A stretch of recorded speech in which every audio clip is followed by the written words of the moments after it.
Rana plaza ধসে ধ্বংসস্তূপ থেকে বেঁচে ফিরলেও মেরুদণ্ড ভাঙার তীব্র যন্ত্রণা আর অচল জীবনের ভার কুরে কুরে খাচ্ছে নীলুফা বেগমকে। শেষকালে আমাদের বয়স হয়ে যাইতেছে, আমরা কাজকর্ম করতে পারতেছি না। আর আমাদের তো বাড়ি নাই, ঘর নাই, কিছু নেই। আমরা সামনে কই থাকুম, কই যামু? আমাদের একটা পুনর্বাসনের ব্যবস্থা করো। স্বজন হারানো পরিবার ও আহত শ্রমিকরা আজও ন্যায় বিচারের অপেক্ষায়। আমাকে সরকারের কাছে একটাই দাবি, আমাকে টাকা পয়সা আমরা কোনো সরকারের কাছে ভিক্ষা চাই না।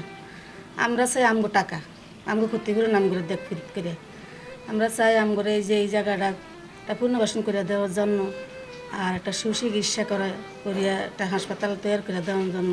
তাজদিন ফ্যাশনের শ্রমিক এবং রানা প্লাজার শ্রমিক এবং সকল আমরা একসাথে মুখ করব। যতক্ষণ পর্যন্ত দাবি বাস্তবায়ন না হয় ততক্ষণ পর্যন্ত আমরা আন্দোলন সংগ্রাম চলে যাব এবং প্রয়োজনে আমরা বিভিন্ন কর্মসূচি ঘেরাও সহ আমরা শ্রম মন্ত্রণালয় ঘেরাও সহ বিভিন্ন কর্মসূচি আমরা পালন করব।